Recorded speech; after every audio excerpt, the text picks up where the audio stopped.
very warm welcome to all our listeners to the next episode of Equiverse Voices.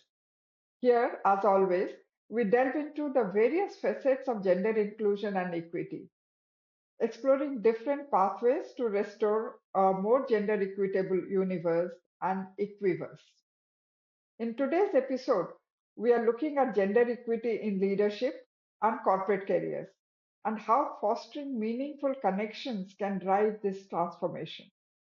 The role of mentorship, networks, and allies is crucial in helping women break barriers and rise to leadership roles. We are honored to be joined by Anita George, a leader who has successfully navigated many global roles as a change maker and a role model. Almost 3 decades with the World Bank Group and later as Deputy Managing Director of CDPQ, she is now the CEO of Prosper ETE, growth stage PE fund for businesses building climate resilience.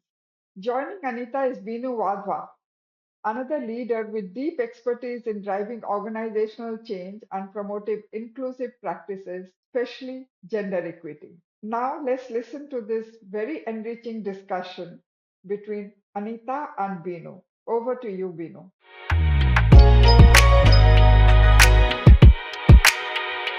Today, we are honored to have Anita Marangoly George with us. Anita has been an investor in sustainability for many years. Anita also has been an investor in empowerment of women. Anita, your consistent advocacy for gender equity is evident in your career. What motivates and inspires you to foster greater gender equality throughout your leadership and corporate career? Thank you, Bino. It's a privilege and a pleasure to be here with you. And thank you for Talentnomics for giving us this opportunity. So what inspires me in terms of fostering and promoting gender equity? I've always been in fields where there have been very few women in the role.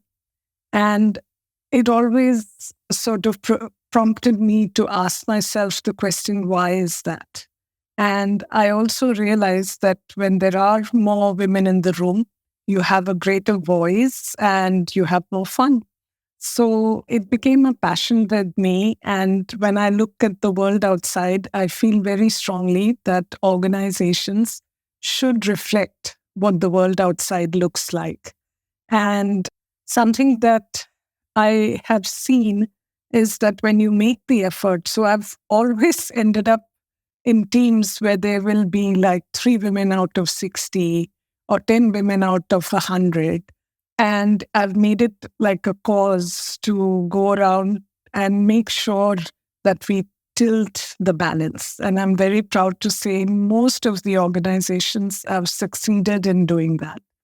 And therefore, I have evidence that by bringing in a more diverse team, not just on gender, but across, race, creed, everything else, you get better outcomes and better results. And unfortunately, the sad fact is that despite the evidence, despite the fact that McKinsey's and other consulting firms have presented data and evidence, we still have a large number of organizations which don't have the kind of diversity that reflects the world outside. And therefore, I think there's a big need for organizations, institutions like Talentnomics to shine a light and help organizations in their journey for increasing diversity. One thing also that I've realized that as organizations move in their quest for having more diversity, usually the focus is on numbers. And when you look at it, actually what makes the difference is when you have more diversity in decision making. And sadly, that's the last place where you end up with diversity. If you look at the numbers, something between 97 to 85% of organizations have men in decision-making positions. True. And because of that, despite having, say, 50-50 on an overall basis, in terms of decision making, they're usually very few. So that has been another quest of mine, is not just go for the big numbers, which is important because that's your pipeline, but also focus on decision making and having adequate diversity there. So another lesson I've learned the hard way is that usually, we improve and increase diversity and we get very happy. We can tick the box, 30% women, 50% women, whatever it is.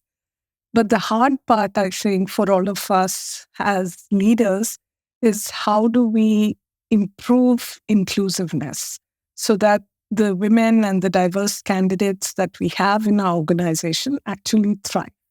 And that's another challenge that I've faced. And given this, I've remained very passionate, very determined that these things have to change. I remember that, we were having a conversation once in my organization when I was working with teams. And we were saying, is diversity the target? And we said, no, diversity is not the target. Inclusiveness is. Yes. So, sometimes organizations don't look at it the way it's meant to be. It is beyond the numbers. It's really having a diverse, workforce, which really brings so much better business results.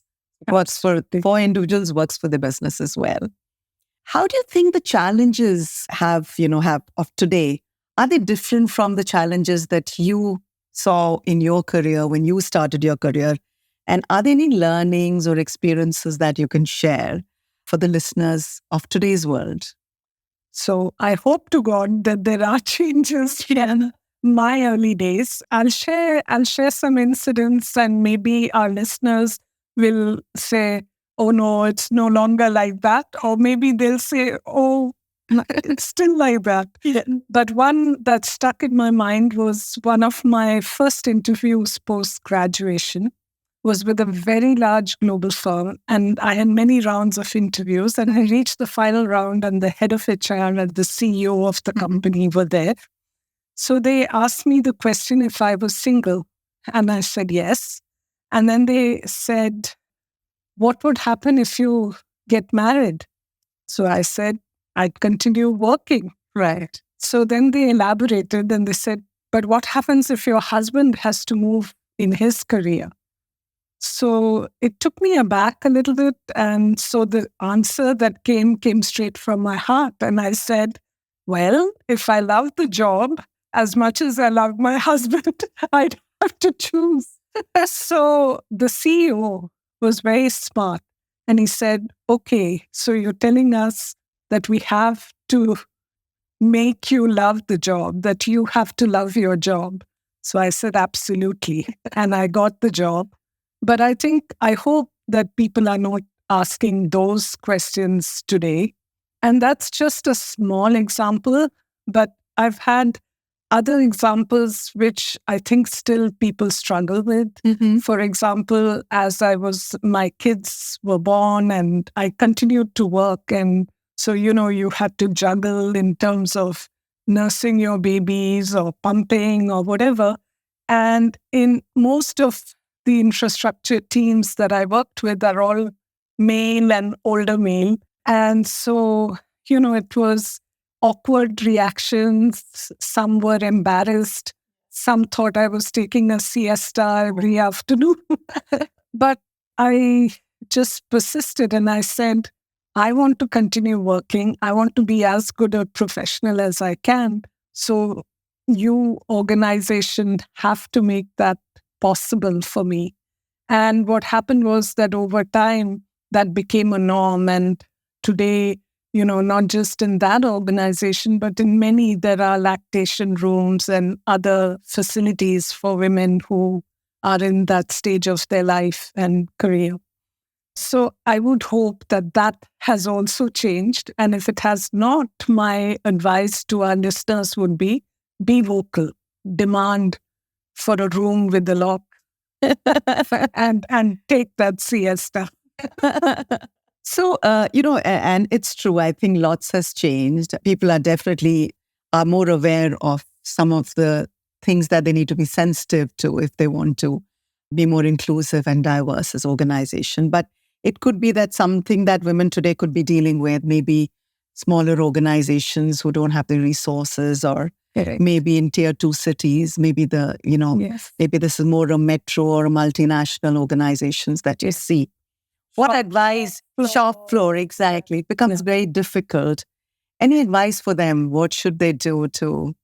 So I'll share one more story, which is relatively recent. About a few years ago, I was competing for a top job in a global institution, and I was selected. And as the accolades came in, people congratulating me, many would add, "Of course, it helped that you were a woman."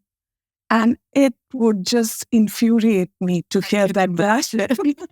But I decided in that particular organization to actually go after data. And I found that the data showed that women, on average, it took longer for them to be promoted. And the gaps between promotions were much larger than for men in that particular organization. So I got HR to actually do a seminar on this and publicize the data.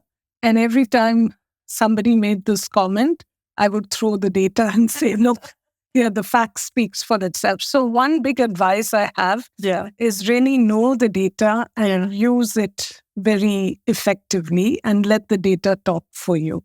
And it's also, fortunately, a very good way. I mean, people can't, argue. It's not based on opinion or sentiment. So that's something I would say is great. A second thing I would say is that often I've seen that when a bunch of us get together and we're talking about how do we help women, how do we support women, how do we change the diversity picture, we end up really excluding the men. And the facts, again, as I mentioned, anywhere from 85 to 97% of the decision makers who are hiring managers are men. So in every organization that I set up, it may be called, South Asia Women's Network or whatever it is, it's very, very important that you include. And this comes back to your point, Binu, that the inclusiveness has to be across the board. Because at the end of the day, you want the buy-in of everyone in the organization, and that's when you start having impact. So can you kind of share some strategies that you think, some actionable strategies that you think that steps women can take to advance in their career or in leadership positions? What would your advice be? So one advice that I would give to anyone, men or women, is really to be extremely good at what you do. Because there's the famous song, right, where I think it's Louis Armstrong and Ella Fitzgerald, where they talk about, no, they can't take that away from me. And I think whoever you are, if you do superb job, if you're very deep in your understanding of your role and what you need to deliver, then I think that makes you, in some ways, really a valuable person for the organization. So that's first and foremost. And that's something that I tell a lot of young women who ask me for advice. The second thing I would say is go beyond that. Because, it's one thing that you know what you're supposed to do, but start developing interest, genuine interest in adjacencies, which can also enhance how you do your job. So what do I mean by that? If you're working, let's say, in the field of infrastructure, as I was, go talk to other sectors like technology, for example, because there's a lot of synergies and infrastructure was starting to use more and more of technology. And that enhances the way in which you're much more broad in your approach and in your depth of what you know. The second I would say is, as a person in an organization, again applies both to men and women, be very empathetic. Try and put yourselves in the shoes of the other person. The third is try not to get stereotyped, because often you get boxed. And if there's a box, it gets either ticked or unticked. So once again, this whole approach of really being factual, pushing on values and not just on appearances. And then, invest in yourself to acquire the skills that you need. Also, often I see women, and I've seen this so many times through my career, that we get an opportunity where we are asked to lead something or take some risks, and our instinctive reaction is to say, no, I don't think I can do that, or really, I don't have experience in this area. And what I say to all women is just do it. Grab it with both hands. If you need to learn something more, learn it, but don't say no. And that's something which I think has to change if we need to really push more women out. They say that it's true that, men, if they see an opportunity, they raise their hand even if they have 60% knowledge. Yes. But unless a woman thinks that she's 100% good at the job, she won't take it. So absolutely to your point, there's always a learning, and that's the journey. So it's good to not leave an opportunity, but use the opportunity to upskill, to learn more, but take the challenge really as you go. Absolutely. And I can share with you that even very recently when I was offered a global job, but I wanted to be in Delhi because I'd been commuting for years. And I said, okay, enough, done that. And my first reaction was to say no, thank you to the job. And then luckily and thankfully, I had a boss, a CEO, who said, but why? So I said, I don't want to move. And he said, who's asking you to move? So sometimes, it's as simple as that. You need to be able to say yes and then figure out, okay, what are the challenges and how are you going to address those challenges? Wonderful. Yeah. I mean, why not have the conversation? Yes. Explore all the options and then see whether you can, what's the hurry to say a no? Yeah. Let's be in a hurry to say yes at every time you have the opportunity. And as a leader, what has really worked for you, which has helped you advance your career? So I would say as a leader, really building on my team. And that's for me very, very key, that you hire really good people, not just in terms of degrees and skills, but what's their approach to a job? What's their ethos to a team, working in a team? How do they interact with other people? And you have to really invest time in doing that.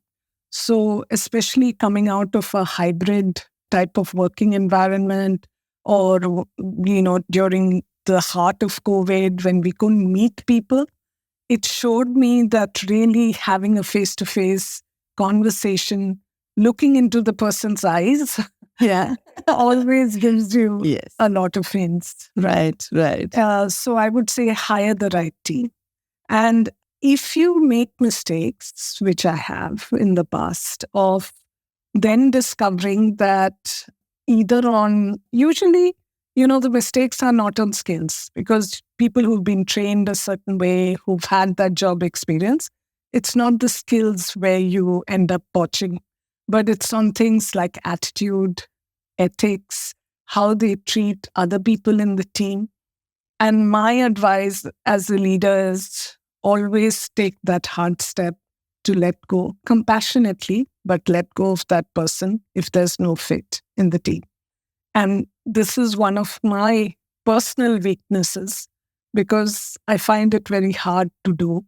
But I think it's very, very important to get the benefit of the whole team going, to be able to recognize and take action as a leader. So that's also important. The third, I would say, is to make sure that the buck stops with you. I've seen too many leaders who, when the going gets tough, they'll turn to the next in line and say, oh, it's his fault or her fault. And that's something actually in times of stress is when you really build the culture of your team. And so if you can really be that leader who stands up, take, responsibility for whatever it is, and then builds to address the problem, that I think stands you out as a leader. The last thing I would say, again, from a diversity perspective, you should unabashedly hire women, or not because of any other reason, but that in most organizations, it would be, unless it's very special organizations, it's hard to find that women are 50% of the workforce. Typically, it's way below 20%, and you're struggling to. So hire a lot of women, but you have to go out of the way to do that. You have to be able to stand up and say, I want this. I've had lots of male colleagues tell me, managers, that, women are high maintenance. And I have said, how's that? And they said, oh, they cry in their performance appraisals. And I said, we should be so lucky that someone cares enough to cry in their performance appraisal. So deal with it. And sometimes, when you take that stance, you do get categorized. Oh, that one, she's all about gender, or she's all about diversity. But I wear it with pride. I say, this is what is going to make us better. Let's go for it. So use your leadership mantle really to get things done. I think that's awesome. I remember, reminds me of one of the time we were hiring for a senior leader. And, sometimes it's not because people do it on purpose, but I think it's important to call it out that you're an organization who believes in diversity and you want to make people work hard for that. I remember we were doing a search for a very senior leader, and like always, they came up with 10 CVs and all of them were male. And I looked at them and I say, are you trying to tell me that in this whole country, or in India with so many million professionals, you only could get us only male candidates? And they were so apologetic and almost embarrassed. And next time when they came, they said, don't even look at them. We're going to come back with a much more, diverse kind of set of people that you could choose from. And after that, whenever we got them for search, then we didn't have to have that conversation because they realized we believe in it and they worked for it. So I think it's all about partnership, calling it out, like you said, and being proud of the fact that, that's something which is on the agenda of the organization, and let everybody know about it. Absolutely. Yeah. And I think setting goals is very important. Yeah. So recently I was involved with where a manufacturing company was starting from scratch. And we said, and this came from the CEO, not from me. And he said, let's aim to get 75% women on the shop floor. And wow, that's great. So finally we got 50%. And I said, that's also great. But we had set that goal in a way that we were sure that we would get 50%. And that, for me, to be very honest, when he set that goal, I thought to myself, can we really do this? And he did it. So I think you're right. I mean, just calling it out and saying that's the goal, that's the vision, that's what makes it. Throughout your career, you undoubtedly build strong connections. And that's why we are here, Anita, together, having this conversation, or as we call it, the social capital. How have these connections influenced your leadership style and decision in traditionally male-dominated work environment? So I think I've always believed that you build connections, not just for the sake of building some connections, but because you're curious about people and because you really want to help people. I've always been somebody who's gone out of my way to help. And I encourage everyone in my team and all the aspiring young women. I think that's a great way. Even people who are shy, when you're in the process of helping someone, that shyness goes away. Right. So you're not thinking in your head, oh my God, I have to go and make a connection. But you're really looking to learn about people from a curiosity point of view. Right. And then if the opportunity presents and you can help, even just connecting people who might be helpful for each other. And having done that throughout my career, I find it's amazing. Across so many sectors, you build those relationships, and that becomes your social capital. So, in your experience, how can women use their positions to advocate for and contribute to greater gender equity? So, one, as I mentioned, is to really push to get the diversity numbers up, but also to look at the more hard questions of who are the decision makers and do you have enough diversity? Another thing that I would say is gender diversity is very important and abysmally low in most setups, but also there are other forms of diversity. And as women, we know how it feels to be that odd one out. So going out to create more broader sense of diversity is also something I think as women leaders we should do more of. And for the reason that you said, that at the end of the day, you will get better results, you will have better decision making, you will be more inclusive, and that's great for your organization. So thank you, Anita. Thank you so much for sharing your incredible journey, your insights on connections, on leadership, gender equity, all the strategy for all the women leaders. It's been an enlightening conversation as always. And we hope our listeners also, it helps them in their leadership journey. What's your parting advice to all our listeners? How can they be part of this journey as individuals to build a more gender equity universe, as Equiverse, as we call it? Thank you, Binu. So I think you're a great example of somebody who's always lived what you believe in. So I think that's the most important thing. Stand by your convictions. And if you believe that diversity is a good thing, speak about it. And I would say actions speak louder than words. So wherever you have the opportunity, really push to implement those goals that you have. And a general sort of advice I always say is put yourself in other people's shoes, because that helps you become empathetic. And empathy is a very, very powerful tool for change. That's true. So true. Thank you. Thank you once again, Anita. Thanks for taking the time. And it's been an honor. Thank you so much, Anita and Binu, for that really enlightening and enriching discussion.